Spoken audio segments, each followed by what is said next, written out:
every time. Sims Digital Centers, for the right combination of quality and price.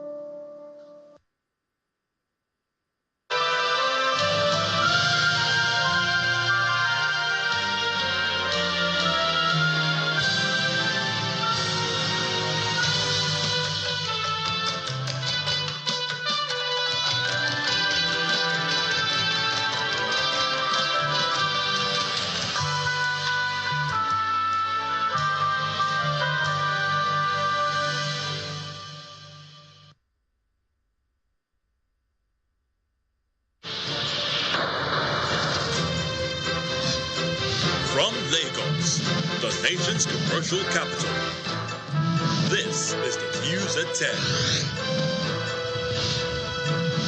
Live from the channel's television. Reporting tonight, Ayotunde Balogun.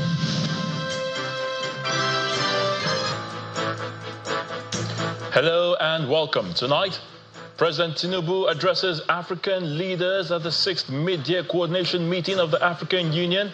Nigeria's #1 citizen says ECOWAS has activated a standby force to counter terrorism and will continue to explore funding options. The Emir of Gwoza speaks about the multiple suicide bombing which left 32 people killed. His Royal Highness Mohammed Timta says due to the blockage in logistics supply and other restrictions enforced by the military, the terrorists decided to use IEDs to confirm to the world that Gwoza still remains their territory. A senior advocate of Nigeria, Afamosi Gwe, emerges as the president-elect of the Nigeria Bar Association following the 2024 MPA election held online. And U.S. President Joe Biden drops out of the U.S. presidential race after mounting calls from Democrats for him to end his re-election bid.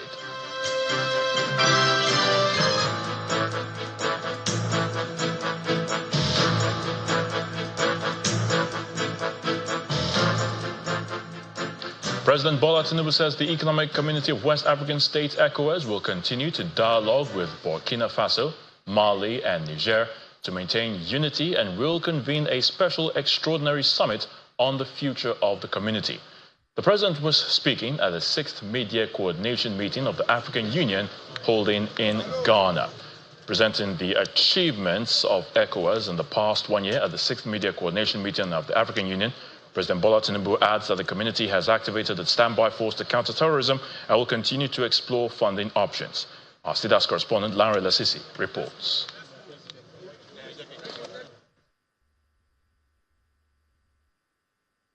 While engagement with Guinea continues, Burkina Faso, Mali, and Niger have announced their intention to leave ECOWAS. We will continue to engage these three countries with a view to maintaining unity over our region. On regional security, we have taken major steps and activating the ECOWAS standby force to counter terrorism and banditry. ECOWAS finance experts will continue to meet to explore funding options for the standby force. With regards to governance and democracy, we continue to support our member states in enhancing electoral and governance processes. We have successfully managed some post-election dialogue, thus consolidating democracy in the region. In the area of economic integration, ECOWAS has implemented activities consolidating free trade area, custom union, and common market. Nigeria's President Bola Tinubu there at the AU Mid-Term Summit in Accra, Ghana. Let's move on now. Back home in Borno State, the Emir of Gwoza says that the young ladies that attacked the town and detonated multiple IEDs were not indigents or residents of Gwoza, but were brought in purposely for that purpose. According to the Emir, due to the blockage in logistics supply and other restrictions enforced by the military, the terrorists decided to use IEDs to confirm to the world that Gwoza still remains their territorial caliphate. Gwoza is 128 kilometers from Maiduguri. It is bordering Bama, Adamawa State, and Cameroon.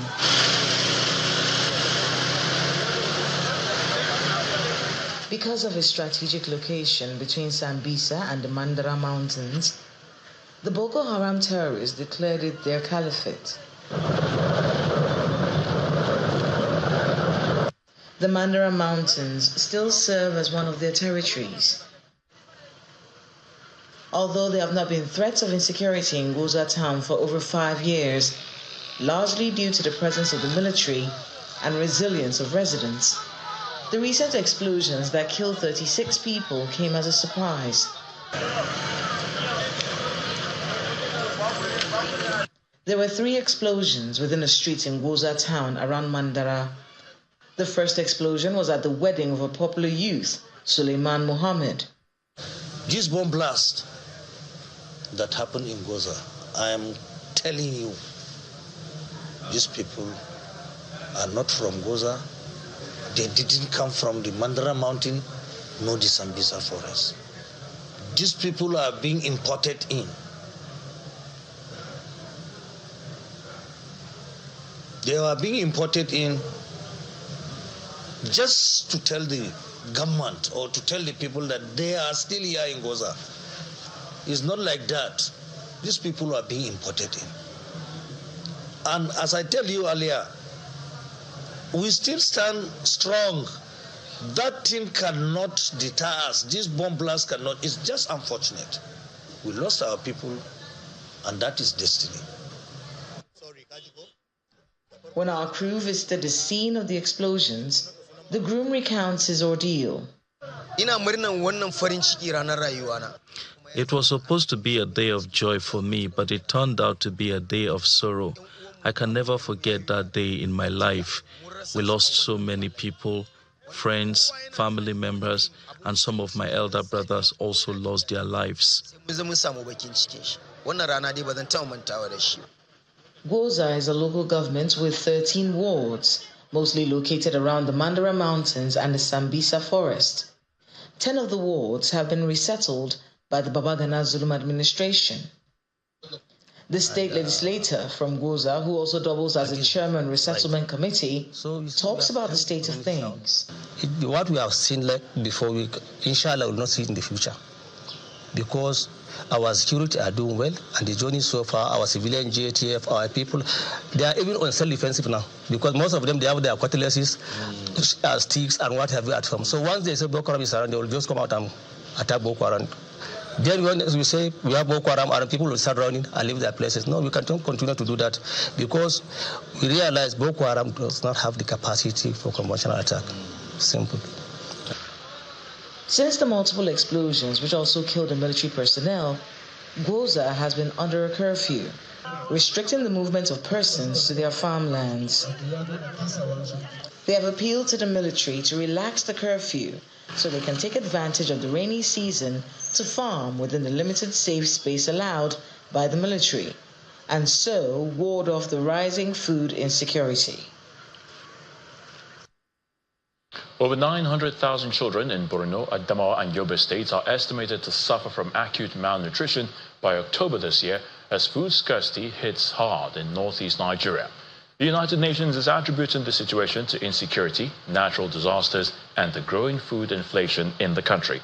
In this special report, our correspondent Emperor Simon, who visited the northeast, brings us an update on the situation in the region and how families are coping.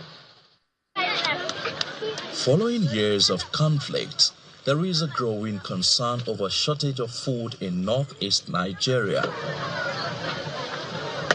In Ran, one of the communities ravaged by conflict in Calabarge local government area of Borno State, the epicenter of Boko Haram crisis, hunger is biting hard in the community, and mothers are in need of food for themselves and their babies. These women who have turned out in their number have to wait on the queue for an average of 2 hours to access food for their children, whose survival is dependent largely on the dwindling humanitarian aid in the northeast. It's the turn of Aicha Modu and her daughter Fatima, to see the caregivers after over 2 hours of waiting. Fatima is approaching her 4th birthday. She weighs only a little over 8 kilograms. After the checks, Aicha is handed one portion of the therapeutic foods for a baby. I give my daughter one sachet of the food in the morning, afternoon, and evening each. Most babies in Ran are underfed, as their mothers don't even have enough food to eat. It's not yet the lean season when food supply is expected to be at its lowest ebb. The United Nations estimates that at least 4.8 million people in Borno, Adamawa, and Yobe could be at the risk of food shortage in this year. This facility, run by a non-governmental organization, currently has 187 children that are being catered for under the outpatient therapeutic program. Aid workers say at least 11 new cases of severe acute malnutrition are recorded on a daily basis. We have the 35 children new admission in this week. So in part from the last week, last year to this year, the number is very increased. The United Nations estimates that in Borno, Adamawa, and Yobe states, approximately 700,000 children under 5 will be acutely malnourished between May and October this year, including 230,000 who are expected to be severely acutely malnourished and at risk of death. While humanitarian agencies are doing their best to provide families with food in Ran, resources seem to be depleting. From January to May, the quantity of food distributed to our people is not enough for them because it can last more than 2 weeks.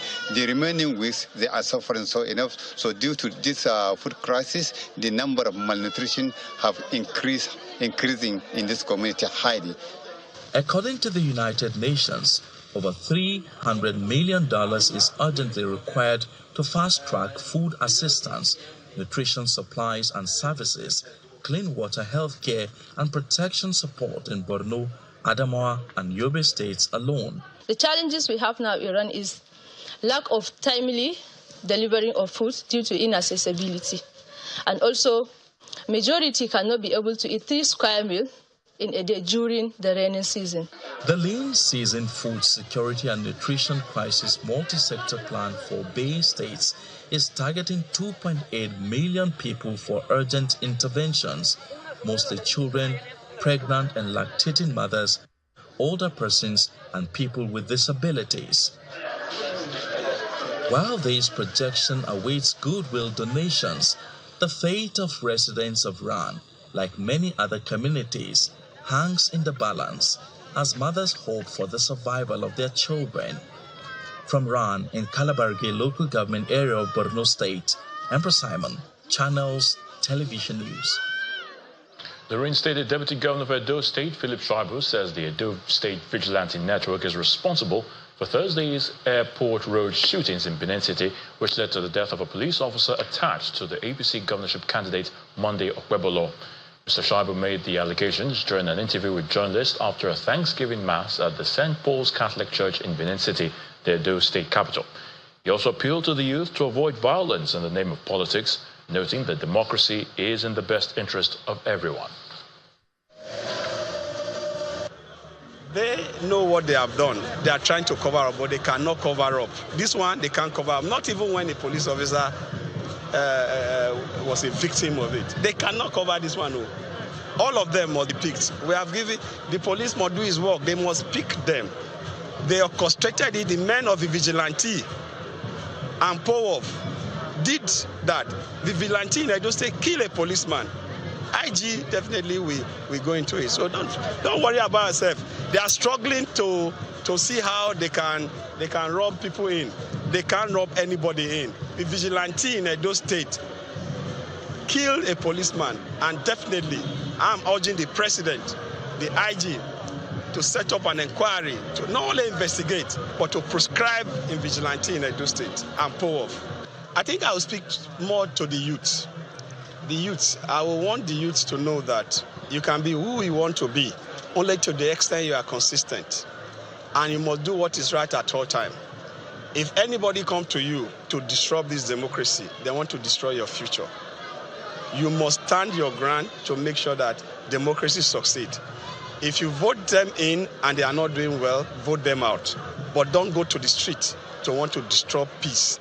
Because when you go to the street to destroy peace and there is war, you and I will be the victim.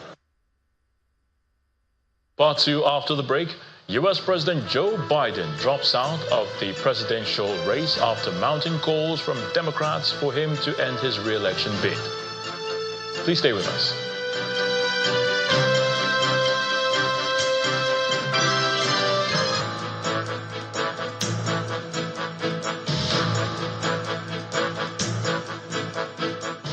Hey sis, can I please borrow your wig? No, but I can share my data with you. Hey, come on, give me some ice cream now. No, Mom, but I can share some of my data with you. Can you pass the toilet, please? No, but I can share my data with you. Oh, yeah? Can I use your phone charger? No, Dad, but I can share my data with you. Is it because Glo gives you data bonus? That is why you have been shouting. I can share my data with you. With Glo Data Sharing, you can share your data effortlessly with friends and loved ones today. Dial *312#. Power your relentless ambition with ultra-high-speed data. Glo Unlimited.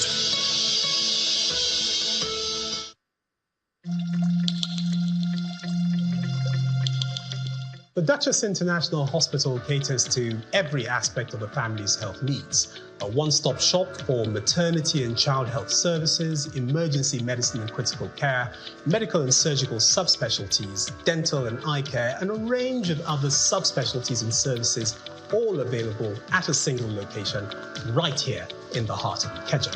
And it really doesn't matter if you're paying out of pocket using your HMO or private insurance. We focus completely on providing that world-class affordable healthcare for all the family at all times.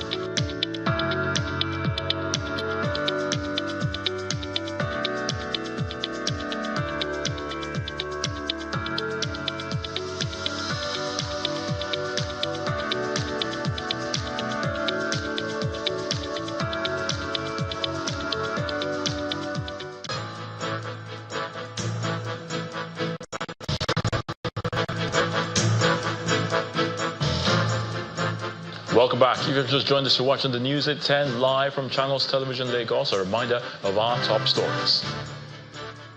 President Bola Tinubu addresses African leaders at the 6th mid-year coordination meeting of the African Union. Says ECOWAS has activated a standby force to counter terrorism and will continue to explore funding options.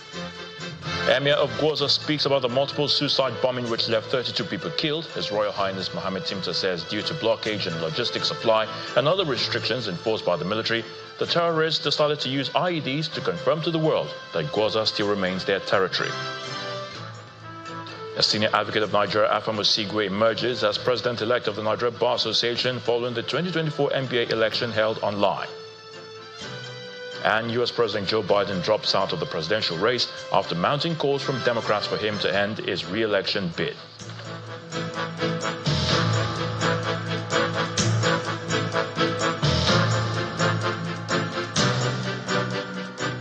We're staying with Edo State politics, and the state government has petitioned the Inspector General of Police over the Thursday, July the 18th breakdown of law and order in the state, which they say was allegedly orchestrated by the reinstated Deputy Governor of the state, Philip Shaibu, under the pretext of executing a judgment of the Federal High Court in Abuja, for which a stay of execution had been filed and appeal entered. The state government is calling on the police to now thoroughly investigate the matter by inviting Mr. Philip Shaibu and the other persons mentioned, and if found culpable, be brought to justice. Now, the document addressed and sent to the Assistant Inspector General of Police, AIG Zone 5, reads, quote, "Request to investigate a case of conspiracy to commit murder, murder, malicious damage to property, breach of public peace, and assault occasioning harm by former Deputy Governor of Edo State, Honorable Philip Shaibu, and his cohorts. End of quote. Meanwhile, the Edo State Police Command has vowed to declare persons it had invited to aid in the unraveling of the circumstances surrounding the killing of the Inspector of Police attached to Senator Monday Okpebolo in Benin City on Thursday wanted if they fail to honor their invitation. The Commissioner of Police at Edo State Command, Funsho Adegboye, who addressed journalists in Benin City today regarding the progress made so far in the investigation, also from the command's respect for Senator Okpebolo, apologizing for the inappropriate manner the APC governorship candidate was addressed in the press briefing it gave following the shooting incident on Thursday.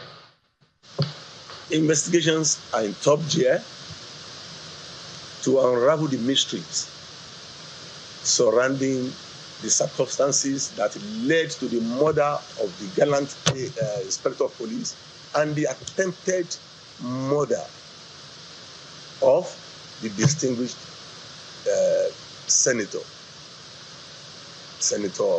Monday Okpebolo. We are not leaving any stone unturned. We abandoned their known addresses. That is why we took another step of dropping invitation to their relatives. Meanwhile, if they fail to honor this, the appropriate legal procedures will be followed, and this may include declaring them wanted. We respect people no matter the class the person belongs to. The PRO inadvertently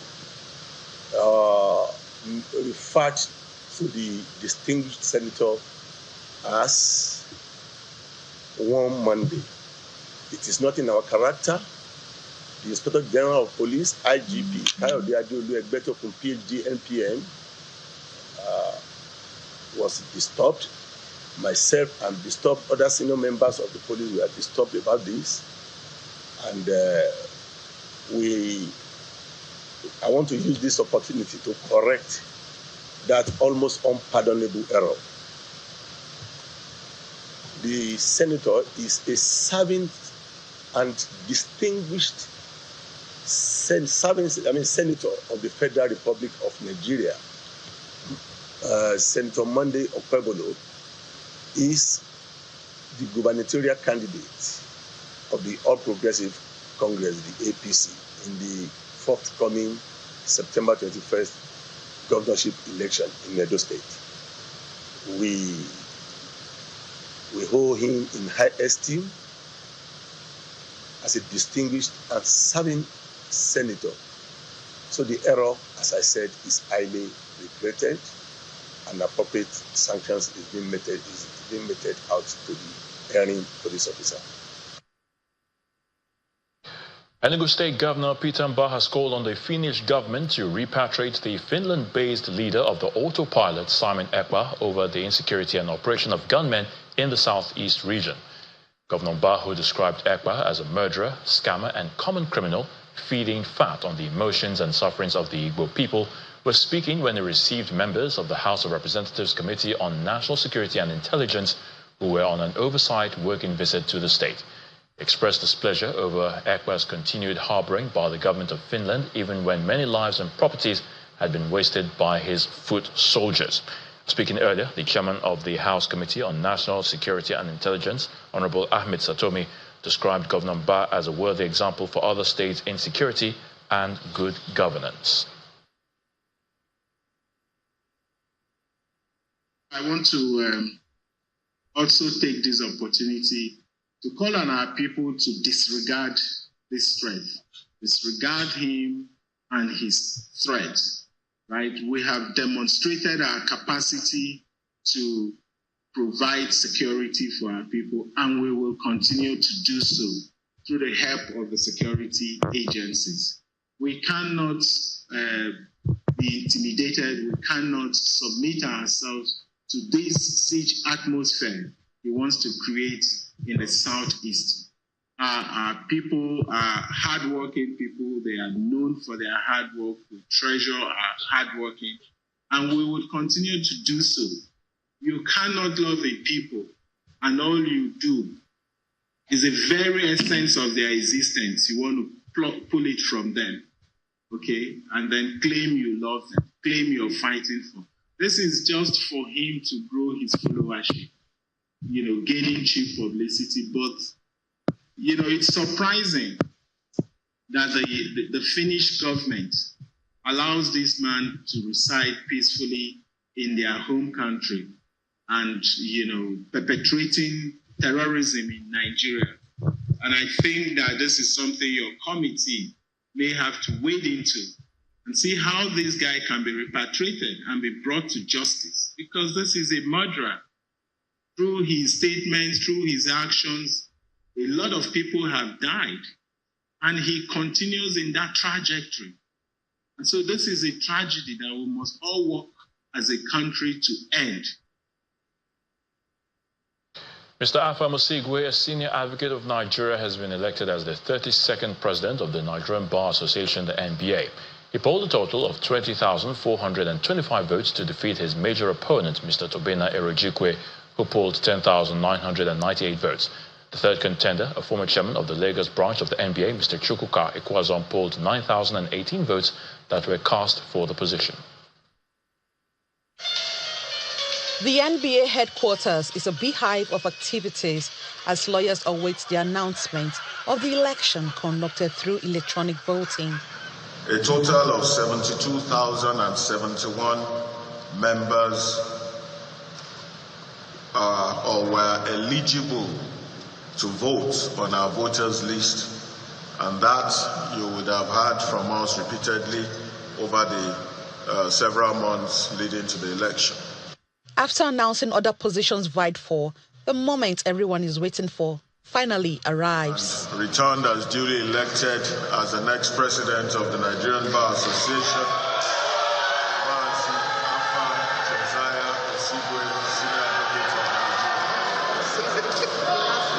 Hogs, shouts of joy fill the air following that announcement of Mr. Afamosigwe as the president-elect of the Nigerian Bar Association. In his acceptance speech, he promises to run an inclusive administration that will collaborate with relevant stakeholders to ensure the protection and promotion of the rule of law in the country. We face many challenges, but I'm confident that together we can overcome them and usher in a new era of progress for our association. My administration will be inclusive, ensuring that every voice is heard and every concern is addressed. We will work tirelessly to enhance the welfare of our members, uphold the dignity of our profession, and contribute meaningfully to the advancement of our society. The outgoing president, Mr. Yakubu Mekel, urged those that lost to take the outcome in good faith and join the winners to move the association forward. And so I congratulate you, and I know that my other younger brothers who contested with you would spare nothing in supporting you to succeed in this endeavor that God has entrusted in your own hands. My only charge to you for now is that don't forget that you got here out of humility, and humility is the only thing that will take you through and continue to sustain you. As the newly elected national officers get ready to take over the mantle of leadership, many expect that they will hit the ground running, matching their words with action. Emanuela Ekele, Channels Television News. The chairman of the Dangote Group, Aliko Dangote, has called for an independent investigation by the leadership of the House of Representatives into the quality of diesel in the Nigerian market and compare them to those from his refinery.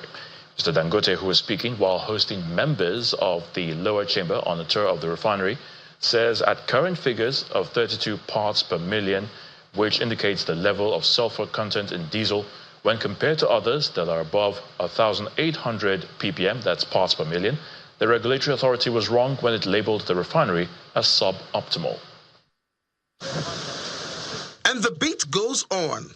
Another high-profile visit to the world's largest single-train refinery complex, which also houses a fertilizer and petrochemical plant. Seeing is believing, they say. The tour is for members of Nigeria's legislative arm led by its Speaker Tajuddin Abbas. They caught glimpses perhaps of what have been talked about variously about the sheer size of this facility, sitting on over 2,300 hectares of reclaimed land, excluding the port area and the XPM line for importing crude and for exporting refined petroleum products. So we cannot just bring and burn the vessels. So we have to build this. We didn't expect this visit to be a wild goose chase, with the inundating comments and spoken expectations about the refinery in the past weeks. Then this moment came.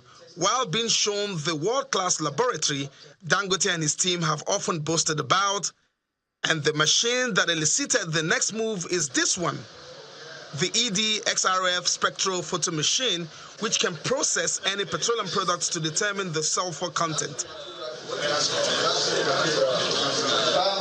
2 random diesel samples were brought from 2 different fuel stations, and in what appears like a mini investigation, the parliamentarian requested to put this machine to use instantly. While that is ongoing, they dispatched some of their colleagues to go fetch randomly samples from the ones currently being refined in Dangote. All 3 passed through this machine. So the analysis is starting now. It's a 5-minute analysis. Like a clinical patient waiting for a medical result, we all post all activities. So what do we have here?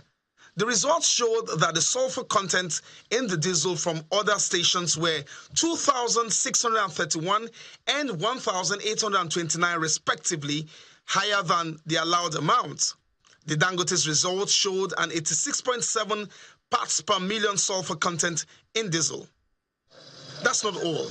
Another test was quickly conducted in this same laboratory, this time to determine the flash point of the diesel sample collected.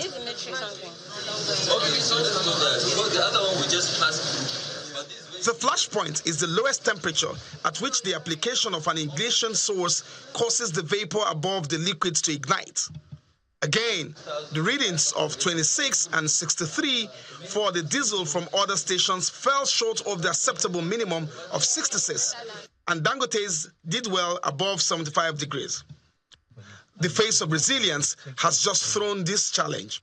Maybe, Your Excellency, you can set up a team to be maybe headed by the chairman downstream and midstream, so that they will now come in, take our sample with their representative, with our own representative, and go to any filling station of 3 different companies, and you go now and they check in their own labs, and we will accept the result. Surely, we'll do that, I promise you. Thank you. So we are Nigerians. We are a patriotic organization. Our diesel will be 10 ppm by next week. PMS will be ready by August 2024. Yes, we are dropping plans to venture into the steel business, so we are not labeled monopolists. We welcome independent investigation and more. This is really very disheartening when people keep talking about all this monopoly. Monopoly, you know, is this only when you stop people, you block them through legal means or whatever. No, it's a level playing field where whatever Dangote was given, okay, in cement, for example, okay, other people too were given. In the refinery, we did not, and I repeat, we did not collect one single incentive from the federal government of Nigeria or from even the Lagos State of Nigeria. Yes, Lagos State, maybe they gave us a good deal, but we paid $100 million for the land. It wasn't a free land. We paid for it. Okay, so people are always looking at the different, other side. They are not really looking at the real picture. So just for the fact that, yes, we are ready and about to start this, everybody is now up and about. Yes, but we know that what is giving us a lot of joy is that we know that the majority of the population, they are with us. These are some of the positions of the Africa's richest man. Olu Phillips, Channels Television News. Still ahead on the news at 10, Benue State Governor Hyacinth Alia accepts the 70,000 naira new national minimum wage approved by President Bola Tinubu, notes that transparent management of resources and improved internally generated revenue strategies will help Benue cope with the wage burden. Please join us again.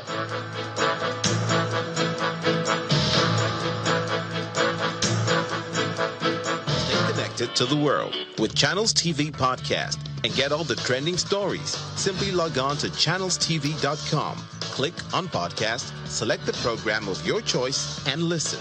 Our podcast is available on Apple, Google, and Spotify. Tap the expertise you trust. Touch the stories that touch you. Anytime, anywhere. Africa's stories become world stories. Every system of government has oligarchic tendencies. Network Africa is your one-stop shop for news on the continent. Cholera is highly dangerous and can kill within a day. Join us weekdays at 4 p.m. right here on Channels Television.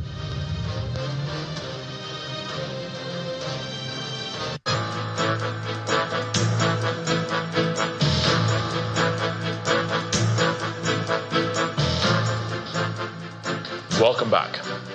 A total number of 58 Nigerian women and children have been rescued from human traffickers in Ghana, bringing the total number of rescued Nigerians in Accra in the last 3 months to 105. Chairman of NIDO Board of Trustees in Ghana, Chief Callistus Elozie Uwa, disclosed this to the Chairman of Nigerians in Diaspora Commission, Abike Dabir Eroa, when she stopped by to visit the trafficked victims at their location in Accra. A statement by the Commission's head of media and public relations, Abdurrahman Balogun, gave the breakdown of those rescued as Kano 47, Katsina 5, Jigawa 2, and Kaduna 4. Apart from those just rescued, 11 more girls earlier rescued have been repatriated to Nigeria. The statement adds that some of the suspected agents have equally been apprehended and handed over to security agencies and NAPTIP for necessary profiling and prosecutions. The rescued women and children are on their way back to Nigeria, where they will be properly profiled and counseled by NAPTIP, reunite with their families, and rehabilitated by their various state governments. The ruling All Progressives Congress in Ebonyi State has won all the chairmanship and councillorship seats in the 13 local government areas of the state. Announcing the results at the headquarters of Ebonyi State Independent Electoral Commission in Abakaliki, the state capital, the chairman of the State Independent Electoral Commission, Mr. Eze, said only 3 political parties participated in the election. They include the All Progressives Grand Alliance, ABGA, the Labour Party, and the APC. The Commission has ratified and adopted the results as announced by our award returning officers in the 171 wards in the state, which shows that the all progressive candidates won all the seats.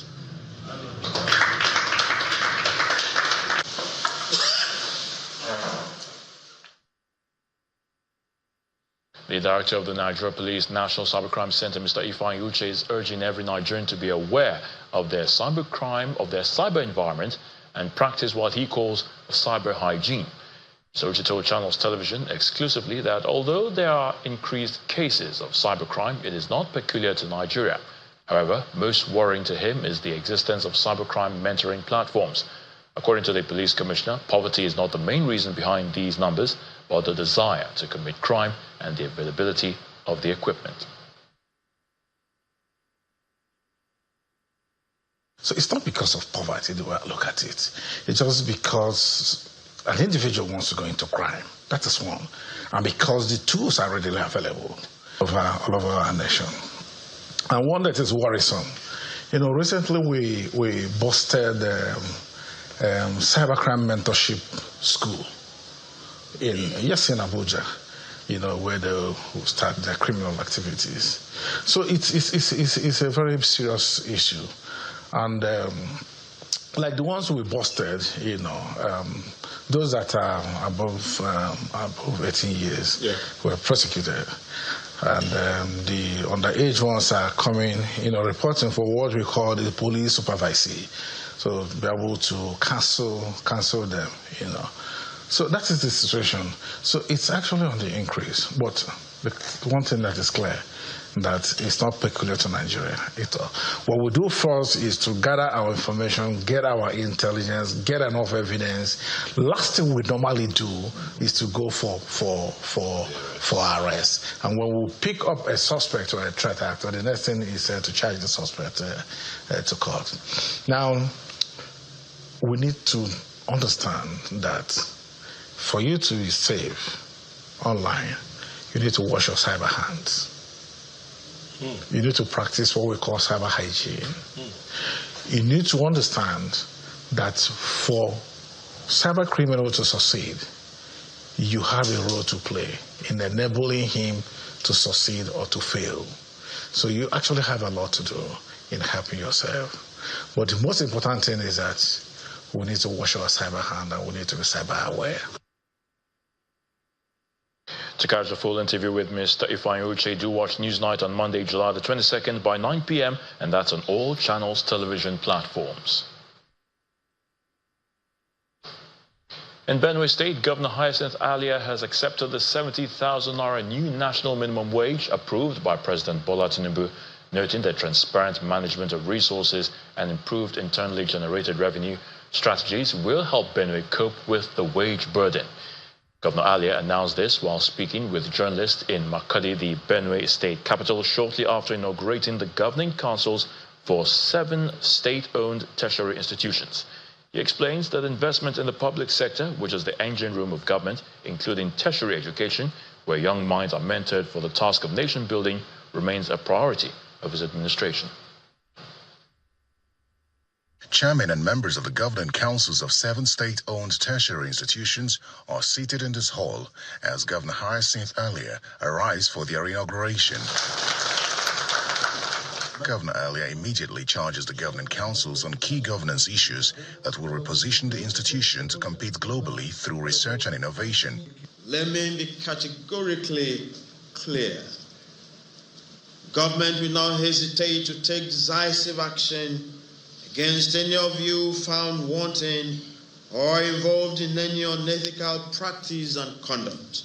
Our collective goal is to uplift our educational standards, and you must therefore approach your duties as council chairmen and council members with a sense of utmost integrity, openness, accountability, and professionalism.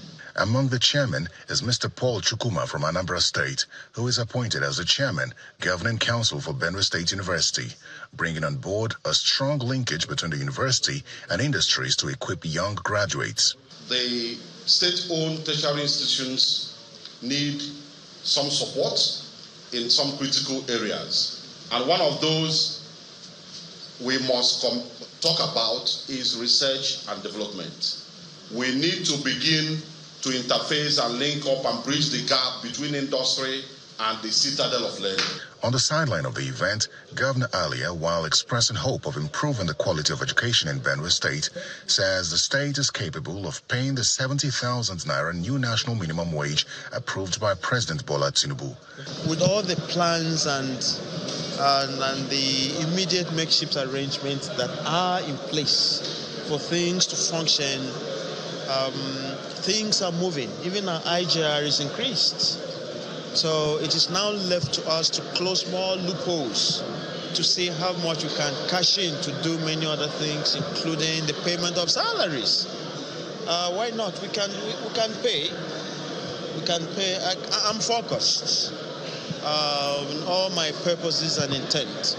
So what is agreed by the federal government definitely is what we, the subnationals, can also just cue in to do.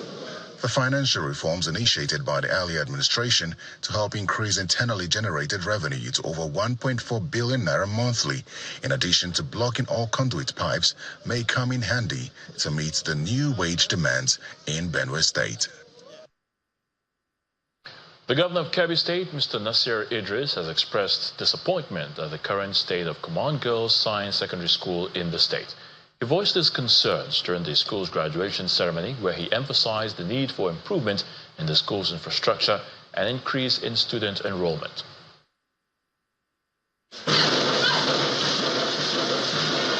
It's the graduation ceremony of Command Girls Secondary School in Benue, Kebbi, as dignitaries converge to witness the occasion.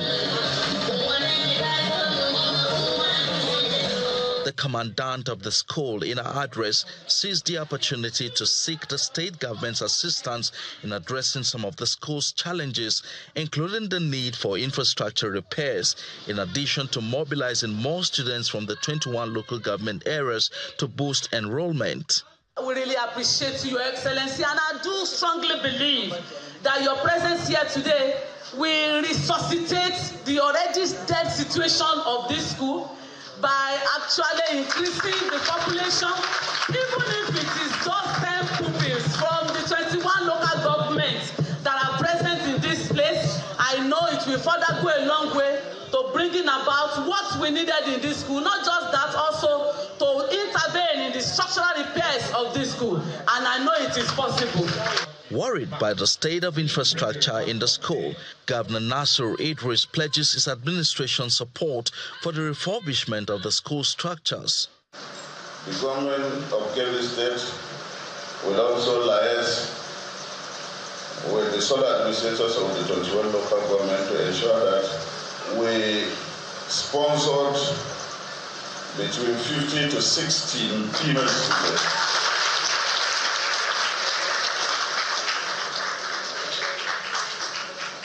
We will also pay the school fees of those students. This administration is giving free education to our Kebbi State students. And the immediate need that we see, the Kebbi State government will provide 50 million naira to this institution. Although only 10 students graduated, the school, with a population of about 30 students, is in dire need of modern infrastructure that will provide a more conducive learning environment for students.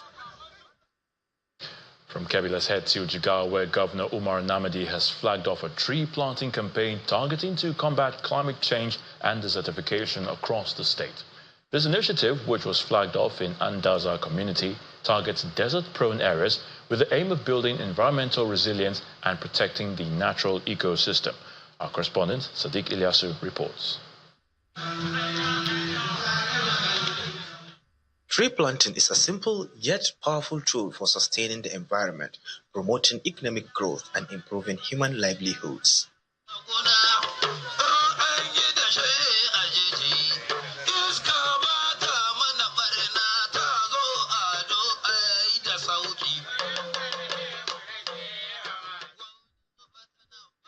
In Jigawa State, the government, recognizing the importance of tree planting, has launched a comprehensive initiative in partnership with the Flour Mills Association of Nigeria to distribute over 5 million assorted seedlings across the state. This ambitious project aims to combat desertification, enhance environmental conservation, and promote sustainable development. Today, I call upon each and every one of you to take action. Let us pledge to plant trees, nurture them, and protect our natural heritage. Let us educate others about the importance of trees and inspire them to join our cause. Let us advocate for policies that prioritize environmental conservation and climate actions. By investing in tree planting, Jigawa State is not only ensuring a sustainable future, but also creating opportunities for economic growth and development. As part of our effort to safeguard the environment, we have in the last 1 year constructed 20 kilometers of drainages and reclaimed over 72 kilometers of eroded areas in several affected villages and towns across the 27 local government areas of Jigawa State. Most of these have been completed and a few are nearing completion. In areas of flood mitigation, we have desilted over 72 kilometers along the Hadeja River Canal from Gagia in Guri local government area to Achakali in Yobe State. This is in addition to the construction of embankment of about 300 kilometers along the same canal. With this initiative, which exemplifies how strategic partnerships and environmental stewardship can drive sustainable development, the government remains determined to mitigate the effects of climate change. Sadiq Ilyasu, Channels Television News. The Global List Awards Gala 2024 has held at the Peninsula Hotel in London in the United Kingdom. The inaugural prestigious gathering, organized by Powerful Media Limited, was meant to celebrate esteemed Nigerians in various fields with different award categories covering arts, entertainment, law, media, and other areas of endeavor.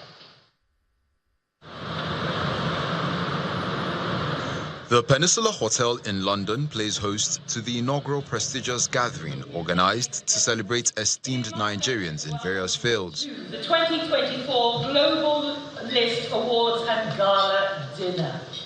The Black Tie Dinner by Powerful Media Limited is to celebrate excellence and the African story across different generations. Chess master Tunde Onokoya, the first female Attorney General of Lagos, Harriet Balogun, the UN Deputy Secretary General, Amina Mohammed, Chairman, Channels Media Group, Dr. John Momo, Senior Advocate of Nigeria, Wale Olanipekun, among other eminent Nigerians, are awarded. We don't often hear of that excellent spirit. We don't hear of the philanthropists. We don't hear about those who are shifting the dial for communities. We don't hear of the change makers. And a night like this, I'm so in awe of the incredible. I think sometimes I see lots of great things, but tonight has blown me away. As a people, that we've not been able to actually control the narrative of telling our African story. The different aspects of the media have been able to present a different story of the African story. So it is important that events like this create a platform where we're able to effectively control the narrative and tell the positive side of the African story, the African achievers, and the great strides that Africans are making all around the world. I think the narrative is changing. We have channels. We have our own medium, and it's an opportunity for us to write our own story. The depth and the work is being done anyway. It's always been done, but you're lucky if you get 10 seconds, usually for the bad reasons. So in this room, we have many mediums. Everybody is now a reporter of some sort with your mobile phone. Any contraption out there now can push things out. So we have no excuse again. So we should take it and use it in the positive light. There are a lot of problems, right? But at the same time, I think convergence like this gives us something new to believe in. It gives us something new to believe in. And these things are so important. These conversations are important. These gatherings are important, that we can all come together, like celebrate the ones that have shown, true grit in pushing like the African story, the Nigerian story, right? So we don't fall into that danger of the single story. The Black Tie Dinner is considered to be one of the most prestigious events on the African-Caribbean calendar, offering an ideal opportunity for networking with key influencers and showcases examples of people of Nigerian heritage who are making waves at the highest levels of commerce, science, education, community, and the arts. And now to the arts. New Directions is a group exhibition at the Co Gallery in Lagos. The show features works of art created by artists from the Nsukka Art School. We'll see it on Art Review tonight.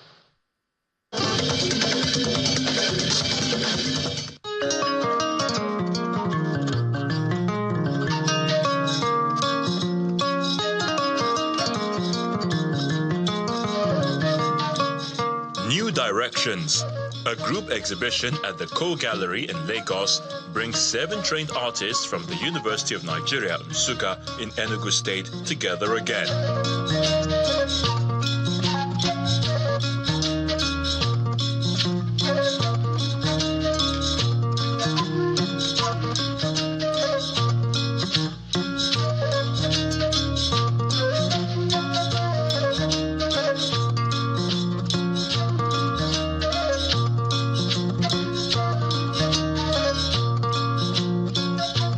development training at the University of Nigeria in Nsukka, and they all share a lineage of what that school is known for in its art making and art practice. These artists represent innovative approaches to addressing global phenomena through a diverse range of media and artistic forms, employing experimental processes to reimagine natural and found materials in symbolic ways. It features 7 artists from the Nsukka Art School, and the Nsukka Art School, which is the other name for the Department of Fine and Applied Arts, University of Nigeria Nsukka, is globally known for 2 things. Basically, the Uli, which began with Uche Okeke's ideology of Uli and propagating. You have Chuku moving on with it to storytelling. You have Ologibe coming in at some point, and you have El coming in from Ghana to join them. Then with El, we now had a new evolution of Igwebike, that is the strength in multitude. So most of the artists moved forward with that to maintain a contemporary art scene globally. This show is inspired by the Nsukka School's embrace of the Igbo belief in the strength of community and multitude, as curated by Ugo Naibekwe.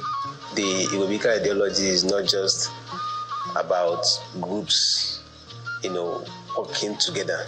It also reflects in the art. When you see how the forms come to play, they also have their own different stories by different individual artists, and how they bring different forms and sizes and materials together to form their own personal individual story that they want to create. This exhibition celebrates a new generation pushing the Nsukka School as an artistic movement founded by renowned artist and teacher Uche Okeke, who advocated for a natural synthesis fusing indigenous art traditions like Uli body painting with modern techniques.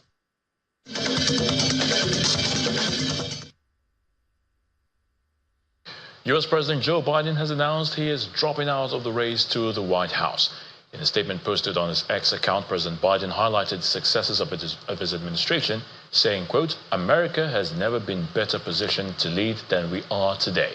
He told Americans it has been an honor to serve as president, and while it has been his intention to seek re-election, he believes it is in the best interest of his party and the country for him to stand down and to focus solely on fulfilling his duties as president for the remainder of his term. Former U.S. President Donald Trump says no one forewarned him of a problem ahead of his rally in Pennsylvania last week when he was nearly assassinated. He was commenting on the issue in an interview with Jesse Waters on Fox News. The Washington Post on Saturday reported that top officials at the U.S. Secret Service repeatedly rejected requests from Mr. Trump's security detail for more manpower and gear at events before the attempted assassination. The agency reportedly denied the request, saying at times it lacked resources.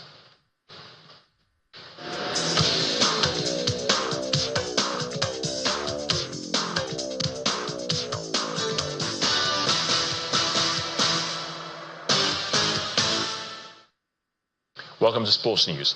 Enugu Rangers FC coach Fidelis Ilechukwu says it will be a huge failure for the club not to reach the group stage of the CAF Champions League.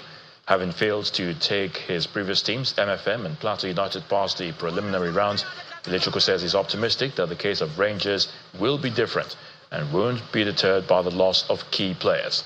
The Rangers will begin their campaign against Zilimaju of Comoros on August the 16th. It's something that we prepare very, very well. It's going to be a big failure this season if I don't get to group stage. Big failure for me as technical advisor of a team of a coach who have managed almost 3 clubs before coming to Rangers. It's something that I will wish. I'm praying for. I'm working hard to make sure that I meet up to the target. The issue is that we lost a lot of players after the end of the season. Nigerian players. Most of the players, some going Europe, some going other clubs in Nigeria. It was a very painful one, but it's not an excuse not to enter group stage. We have gotten some local players as well, and we are working so much to make sure that we hit our target, and I'm seeing success. It's very, very possible.